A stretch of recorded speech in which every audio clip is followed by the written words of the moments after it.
الحمد لله وكفى وسلام على عباده الذين اصطفى اللهم انفعنا بما علمتنا وعلمنا ما ينفعنا وزدنا علما سبحانك لا علم لنا إلا ما علمتنا إنك أنت العليم الحكيم رب اشرح لي صدري ويسر لي أمري واحلل عقدة من لساني يفقهوا قولي. مسلمان عقل و شعور والا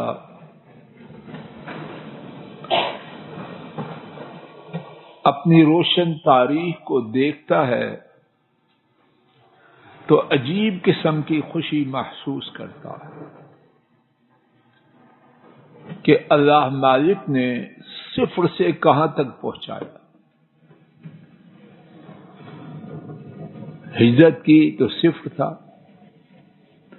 35 سالوں میں 35 لاکھ مربع میل اسلامی سلطنت کا حصہ بنا. دنیا کی اس وقت کی لوگوں کی نگاہ میں دو سب سے بڑی طاقتیں صدیوں سے ملکوں کو اپنے قبضے میں کیے ہوئے دیکھتے ہی دیکھتے خانہ بدوشوں نے، صحرا نشینوں نے اللہ کے فضل و کرم سے ان کا بوریا بستر گول کر دیا. ان کے درباروں میں پہنچ کے گفتگو سے ان کو باجگزار بنایا اور پھر ایک روشن باب ہے، بیان کرتے رہیں، ختم ہونے کو نہ آئے. اور پھر جس حالت پر ہم پہنچے ہیں اسے دیکھ کے دکھی ہوتا. ہاں، گاہے بگاہے اچھے واقعات ہوتے ہیں اور انشاءاللہ ہوتے رہیں گے. سوچنے پہ مجبور ہوتا ہے جو پہلے ہوا کیوں ہوا اور جو اب ہو رہا ہے کیوں ہے. اپنے مخصوص محدود اور مقرر وقت کے اندر اس حوالے سے ایک نقطہ کے بارے میں چند قطرات، سمندر ہے، چند قطرات اپنے لیے اور آپ حضرات کے لیے اور جہاں تک اللہ اپنی رحمت سے آواز پہنچائے منتخب کر کے لایا ہوں. اللہ کرے کہ میری نیت درست ہو جائے، کہنے میں آسانی اور سننے سمجھنے میں آپ کو آسانی، اور پھر آپ میں اور جہاں تک بات پہنچے ان میں اللہ حق بات کا چرچا کرے. حقیقت یہ ہے رب العالمین جو چاہیں کن کہہ کے سب کچھ کر سکتے ہیں، لیکن اللہ پاک نے کائنات میں کچھ طریقے رکھے ہیں کہ اللہ پاک نے چیزوں کو، نتائج کو اسباب کے ساتھ جوڑ دیا تاکہ زمین والے، امتحان تو ان کا ہے، اللہ کا امتحان تو نہیں، ان کا امتحان ہو جائے. اسباب کو جوڑا ہے بلندیوں سے اور اسباب کو جوڑا ہے پستیوں سے، اسباب کو نتھی کیا ہے فتحوں سے اور اسباب کو نتھی کیا ہے شکست سے. اور یہ سنت الہی ہے ہمیشہ سے اور ہمیشہ رہے گی کہ جہاں فتح والے، بلندی والے، عزت والے، بالادستی والے اسباب ہوں گے، رب ذوالجلال حکم دیں گے کہ بلندی اور فتح آ جائے. اور جہاں پستی اور ذلت کے اسباب ہوں گے، حکم الہی ہوگا کہ ذلت ان پر مسلط ہو جائے. ایسے ہی اسباب میں سے ایک سبب امام ابو داؤد حضرت ثوبان رضی اللہ تعالی عنہ سے روایت کرتے ہیں، رسول کریم صلی اللہ علیہ وسلم نے فرمایا یوشک الامم ان تداعى علیکم کما تداعى الاکلۃ الى قصعتها. ان قریب ایک وقت آئے گا کہ امتیں تم پر دوسری امتوں کو اس طرح ٹوٹ پڑنے کی دعوت دیں گی جس طرح کھانے والے کھانے کے پیالے کے لیے ایک دوسرے کو بلاتے ہیں، آ جاؤ کھا جاؤ. ایک کہنے والے نے عرض کیا من قلت نحن یومئذ، ہم اس دن تھوڑے ہوں گے؟ فرمایا لا بل انتم اليوم کثیر، تم اس دن بہت زیادہ ہوگے. ولکنکم غثاء کغثاء السیل، لیکن تم سیلاب کی جھاگ کی طرح ہو. وَلَيَنزِعَنَّ اللَّهُ الْمَحَابَّةَ مِن صُدُورِ عُدُوِّكُم مِّنكُمْ، اللہ تعالی تمہاری دشمنوں کے سینوں سے تمہارا خوف کھینچ لے گی، تم سے کوئی ڈرے گا نہیں. وَلَيَقْذِفَنَّ فِي قُلُوبِكُمُ الْوَهْنَ، اور اللہ تمہارے دلوں میں وہن کو ڈال دیں گے، اور یقیناً اللہ تمہارے دلوں میں وہن کو ضرور ڈال دے. ایک کہنے والے نے عرض کیا وَمَا الْوَحْنُ یا رسول اللہ صلی اللہ علیہ وسلم، وہ وہن کیا ہے؟ فرمایا حب الدنیا وکراہیۃ الموت، دنیا کی محبت اور موت کو ناپسند کرنا. کسی کی بات نہیں، فضل الہی کی بات کرتا، اور آپ اپنی اپنی کرو. ہمارا کیا حال ہے؟ 337 ہونے کو ہے، جب سے اٹھا ہوں دنیا کے لیے کیا کچھ کیا اور موت کے لیے کیا کیا ہے. فوراً ہر آدمی اپنا امتحان لے سکتا، اور امتیں افراد سے بنتی ہیں یا آسمان سے الگ سے آتی ہیں؟ کیا حال ہے؟ امت کی پستی، امت کی ذلت، امت کی شکست، امت کے مغلوب ہونے کا ایک سبب کیا ٹھہرا؟ دنیا کی محبت اور موت کی. تو یاری کریں گے تو پسند کریں گے موت کو، اور اس کے برعکس دنیا کو حقیر جاننا. اور یہ ترجمہ ایک دفعہ ہی سن لیں، حقیر جاننے کا مقصد دنیا کی کوشش کو چھوڑنا نہیں، یہ ہمارے دین میں ہے ہی نہیں. اس کے بغیر گاڑی نہیں چلتی، اور نہ دین چلانا چاہتا ہے. بات ہے دنیا کو ترجیح دینا اور آخرت کے مقابلے میں حقیر جاننا. تو آخرت کی بلندی، دنیا میں بلندی، فتح، بالادستی، عزت، آبرو،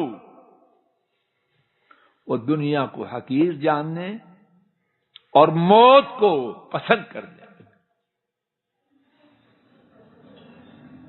آئیے اپنی تفسیر اور تشریح کے بغیر واقعات کی روشنی میں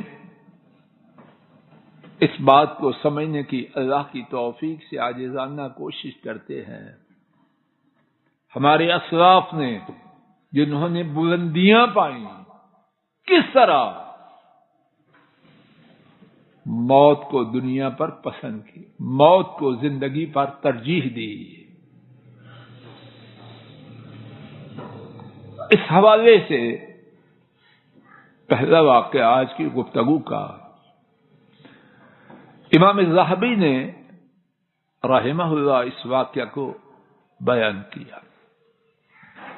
جناب صدیق رضی اللہ تعالی عنہ کے دور خلافت میں ارتداد، دین سے پھرنے کا جو فتنہ ہوا، وہ کتنے لوگ اپنی اپنی سرکردگی میں اس فتنہ کو پھیلانے والے تھے۔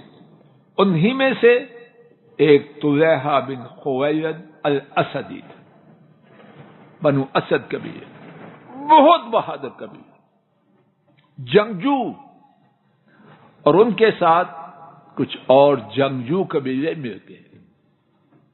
جناب صدیق نے جناب خالد رضی اللہ عنہما ان کی سرکردگی میں ایک لشکر بھیجا۔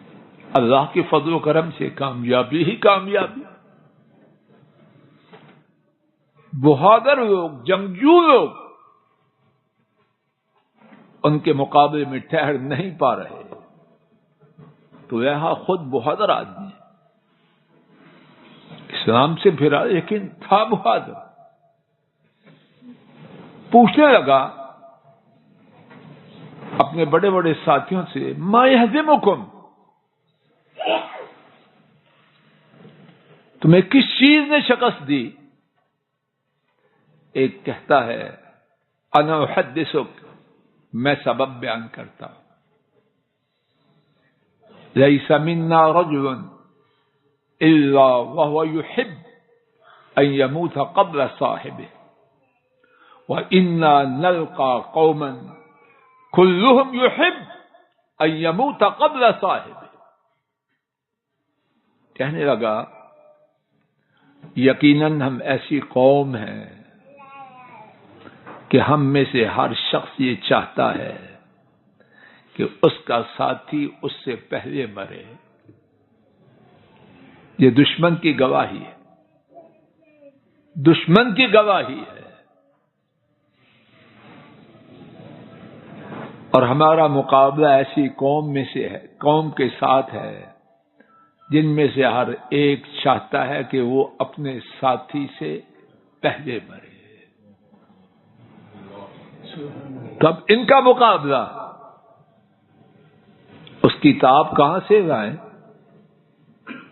ان کے مقابلے میں فتح کیسے پائیں؟ ایک دوسرا واقعہ، جناب صدیق رضی اللہ تعالی عنہ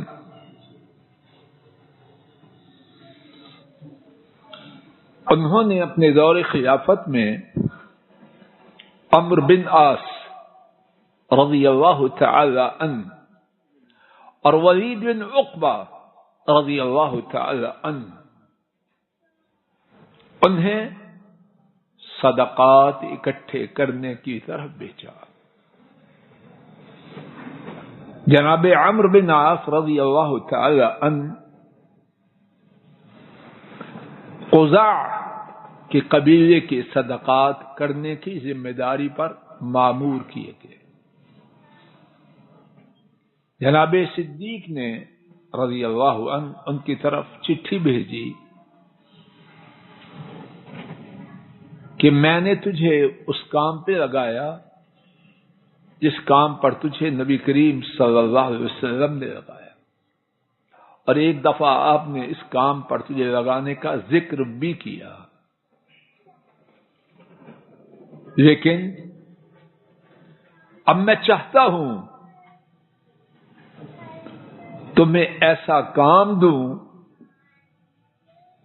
جو تمہارے لیے، تمہاری دنیا و آخرت کے لیے اس سے زیادہ اچھا ہے، یعنی مرنے مارنے کے کام پہ لاؤں، صدقات کا کام نہیں، وہ بھی اسلامی کام ہے۔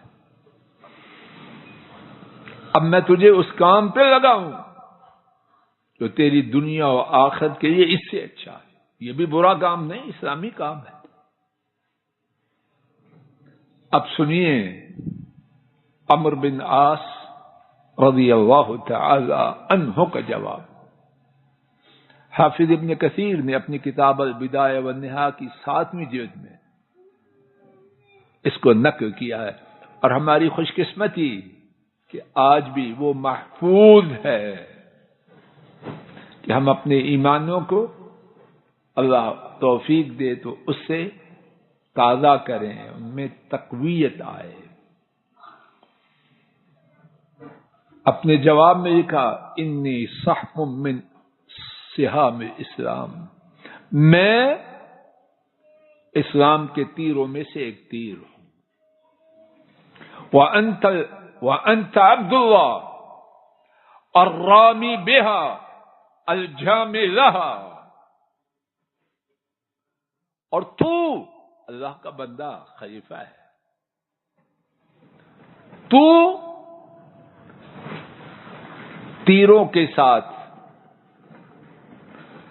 حملہ کرنے والا ہے، پھینکنے والا ہے، اور ان تیروں کو اکٹھا کرنے والا ہے کہ کہاں کہاں انہیں استعمال کرنا۔ اپنے بارے میں کیا عرض کرتے ہیں؟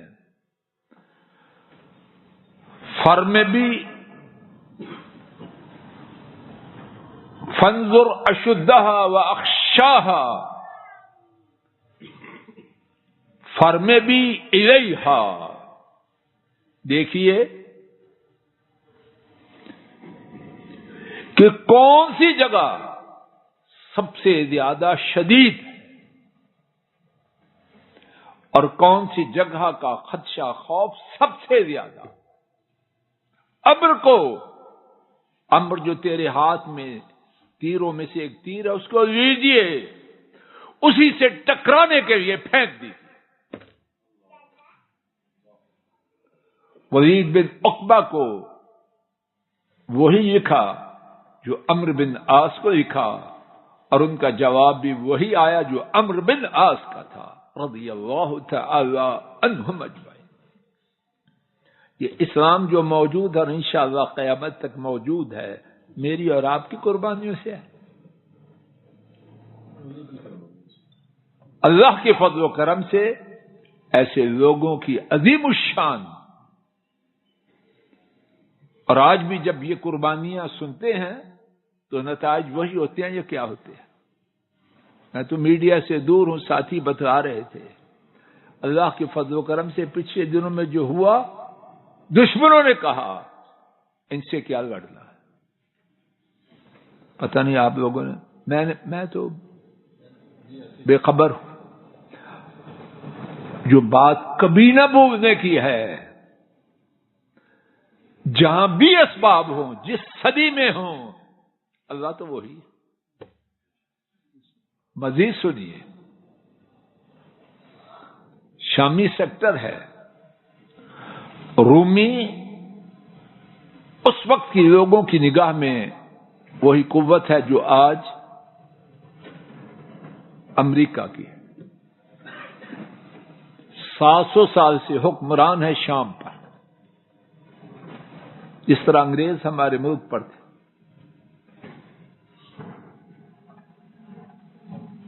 معرکہ یرموک ہے، مسلمانوں اور رومیوں کی تعداد میں کوئی مقابلہ ہی نہیں، لاکھوں میں۔ مسلمان تعداد میں تھوڑے، وسائل میں تھوڑے، اور جو جنگی ساز و سامان ان کے پاس، مسلمانوں کے پاس کہاں سے ہوگا؟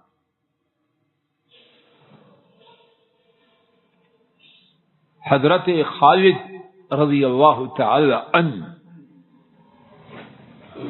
ان کے ہیڈ کوارٹر کے دروازے پر رومیوں کا زور تھا. اکرمہ رضی اللہ عنہ ابو جہل کا بیٹا بآواز بلند کہتا ہے من یبایع علی الموت، آج موت پر میری بیعت کون کرتا ہے؟ تو ٹوک بات ہے، گول مول بات نہیں ہے. موت پہ کون بیعت کرتا ہے؟ کس نے بیعت کی؟ ان کے چچا حارث بن ہشام ابو جہل کے بھائی زرار بن ازور. اور کس نے؟ مسلمانوں کے بڑے بڑے سرداروں نے، بڑوں نے کی. 400 بندے نے ان کے ہاتھ پر مرنے کے لیے بیعت کی. اب وہ 400 کے 400 حضرت خالد رضی اللہ تعالی عنہ کے ہیڈ کوارٹر کے دروازے پر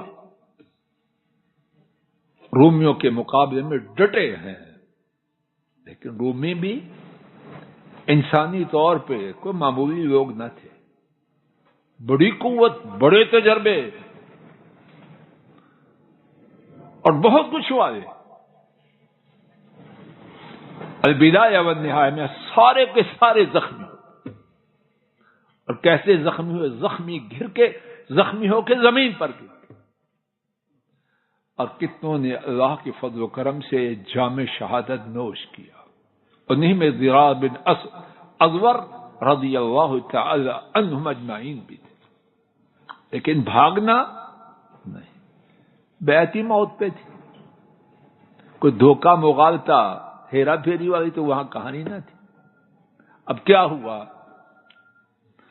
وہی زخمی پیاسے ہیں.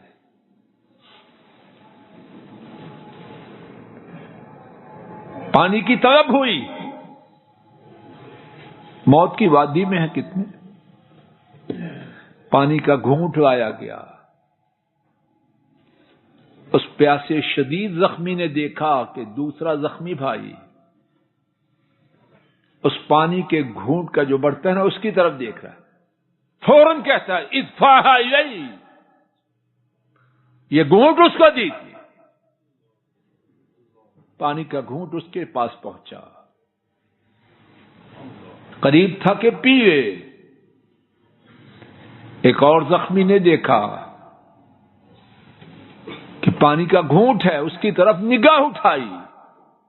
البدایہ میں جو الفاظ ہیں مانگنے کی نہیں، اس کی طرف دیکھا تو وہ دوسرا پیاسا شدید زخمی کہنے ادفعہ الیہ، یہ پانی کا گھونٹ اس کو دیجیے، میں نے نہیں پینا. تو کیا ہوا؟ فتدافعوا كلهم من واحد الى واحد حتى ماتوا جميعا ولم يشربها احد منهم رضی اللہ تعالی عنہم. ہر پینے والا پینے کے قریب ہوتا، دوسری طرف سے دیکھتا کوئی دیکھ رہا ہے بھائی. پانی کی جستجو میں اس کو دو، یہاں تک کہ سارے کے سارے فوت ہو گئے، کسی ایک نے پانی کا گھونٹ نہ پیا. رضی اللہ تعالی عنہم اجمعین. آسمان یہ منظر آج دیکھ رہا ہے، انشاءاللہ جہاں بھی دیکھے گا وہی ہوگا جو وہاں ہو. تھوڑی تعداد، معمولی ساز و سامان، بڑی تعداد، بہت ساز و سامان، مسافر، درویش، صحرا نشین، بوری والے 700 سال سے وہاں جمے ہوئے، طاقتور، وسائل والے، کثرت والے لشکر کو اللہ کے فضل و کرم سے شکست دیتے.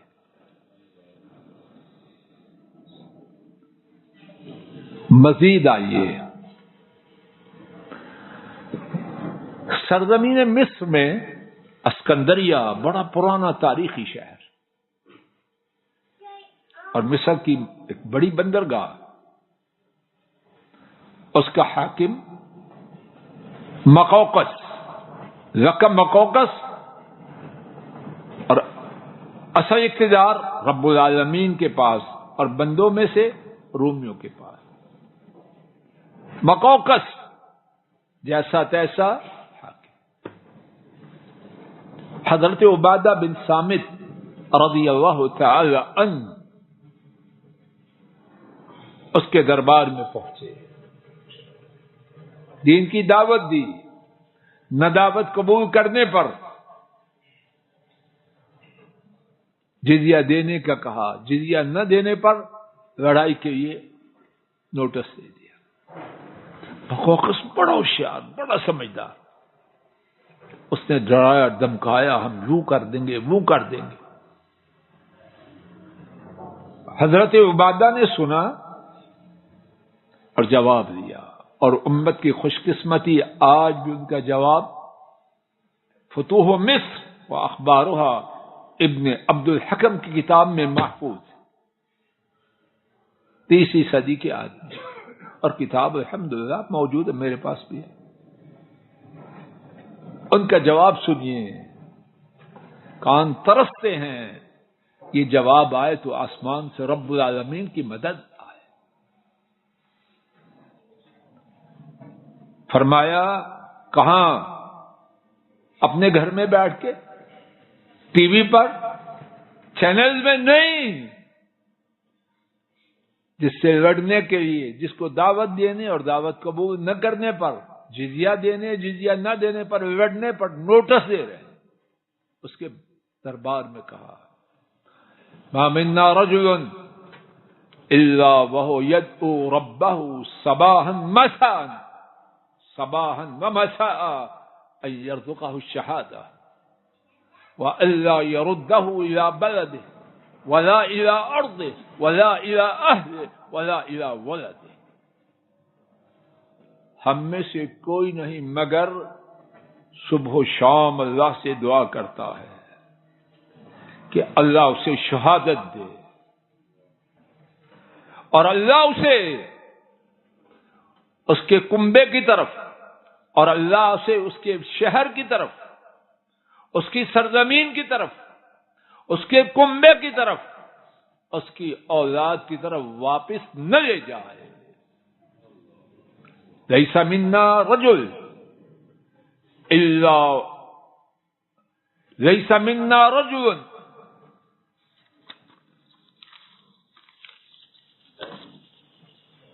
لیس لأحد منا ہم فیما خلفہ، ہم میں سے کسی کا دھیان پیچھے نہیں۔ وقد استودع كل واحد منا ربه اهله وولدا، ہم میں سے ہر ایک اپنی فیملی اور اپنی اولاد کو اپنے رب کے سپرد کر آیا ہے۔ انما ہمنا ما امامنا، ہمارا جو ٹارگٹ ہے، مقصود ہے، وہ آگے ہے، پیچھے نہیں۔ تو کیا ہوا؟ یہی مقوقس تیار ہوا، اپنے دربار میں بیٹھا، سمندر پار سے آنے والے درویشوں کے لیے کہ ان کا باج گزار ہو کے اپنے ملک میں زندگی بسر کرے۔ رومی اس نے سرزنش کی، ڈانٹتے ہوئے مقوقس کو لکھا، تو مقوقس نے جواب دیا۔ اس جواب کو سن لیجیے اور بات ختم ہو رہی ہے، باقی جتنے 2 منٹ ہیں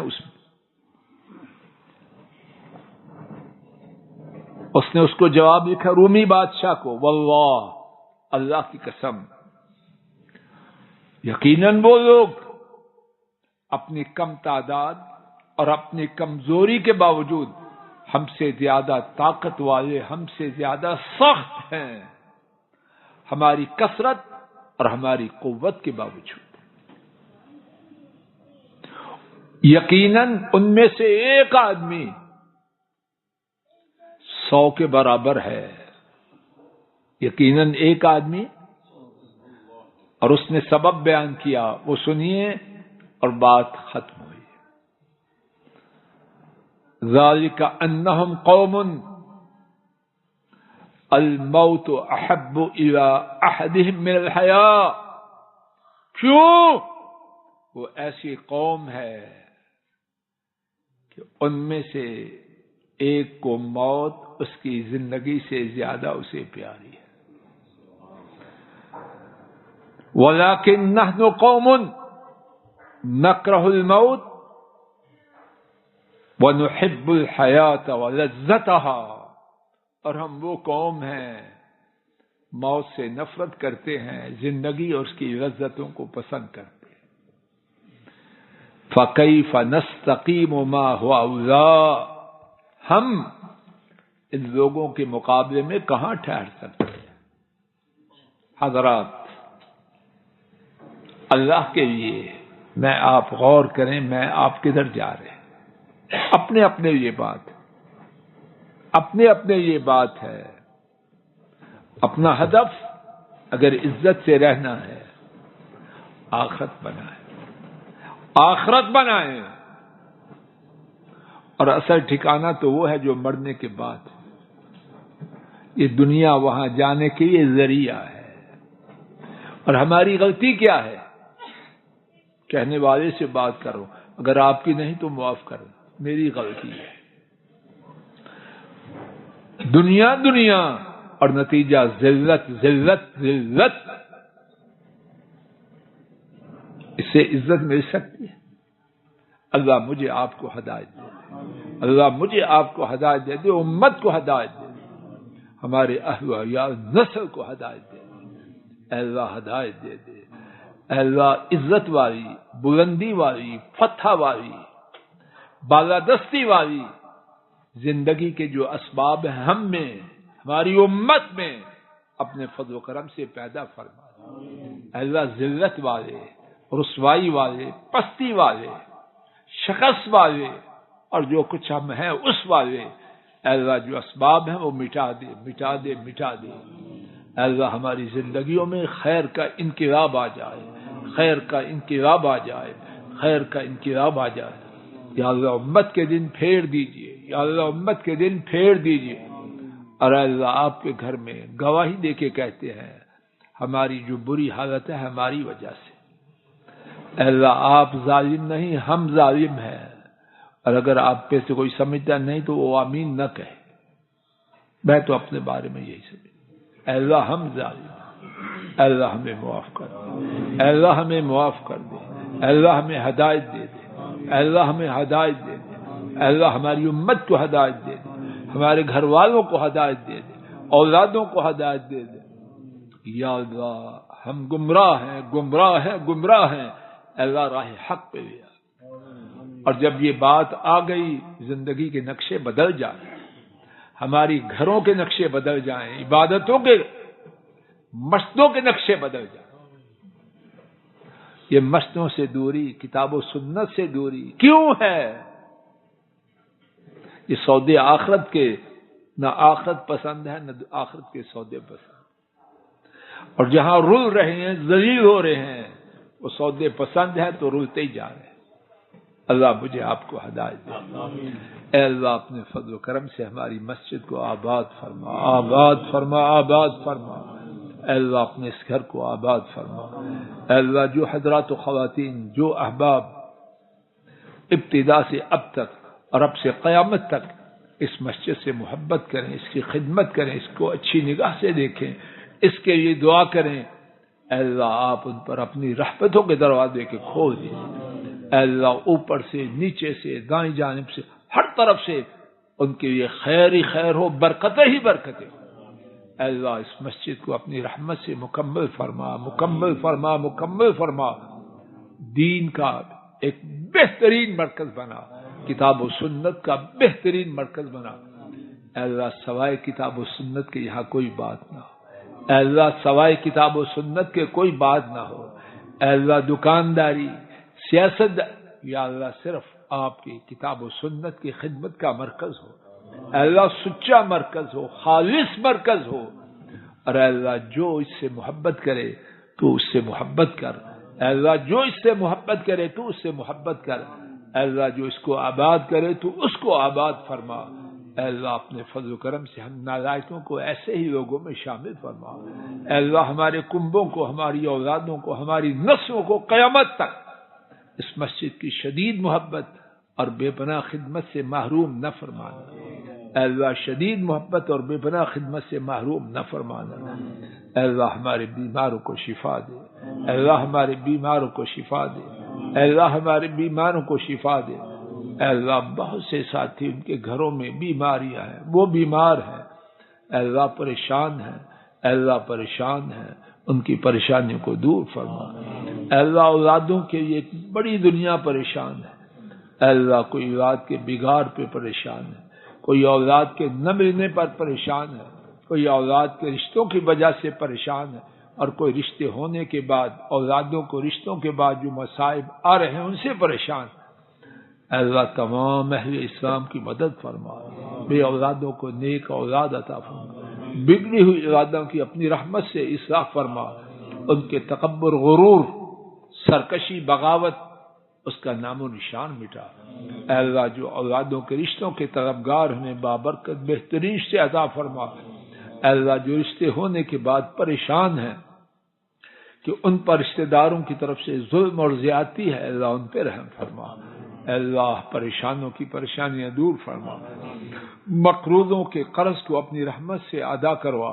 اے اللہ مقروضوں کے قرض کو اپنی رحمت سے ادا کروا، اے اللہ مظلوموں کی مدد فرما، اے اللہ ناجائز روکے ہوں کو آزاد فرما، اے اللہ مظلوموں کی مدد فرما، اے اللہ دین عام فرما، دین والوں کو بلند و بالا فرما، دین کو مٹانے والوں کو مٹا، دین کے مٹانے والوں کو مٹا، اے اللہ دین کو بلند کر، دین والوں کو بلند فرما، اور دین کے دشمنوں کو نیست و نابود فرما، اے اللہ ہمارے ملک پاک کی چپا چپا رائی رائی کی حفاظت فرما، اے اللہ پورے عالم اسلام کی حفاظت فرما، پورے عالم اسلام کی حفاظت فرما، اے اللہ اسلام اور دین، اسلام اور ملک اور اسلامی ممالک کے دشمنوں کو نیست و نابود فرما، اے اللہ ہماری مجلس کو مبارک بنا، ہسپتالوں، عدالتوں، جیلوں، تھانوں سے محفوظ فرما، اے اللہ بری موت سے بچا، بری موت سے بچا، بری موت سے بچا، اے اللہ ایمان والی، عافیت والی، صحت والی، تونگری والی، ہدایت والی، اپنی محتاجی اور اپنے سوا پوری کائنات سے بے نیازی والی زندگی نصیب فرما، ربنا تقبل منا انك انت السميع العليم، اللهم صل على محمد وعلى آل محمد كما صليت على إبراهيم وعلى آل إبراهيم إنك حميد مجيد، اللهم بارك على محمد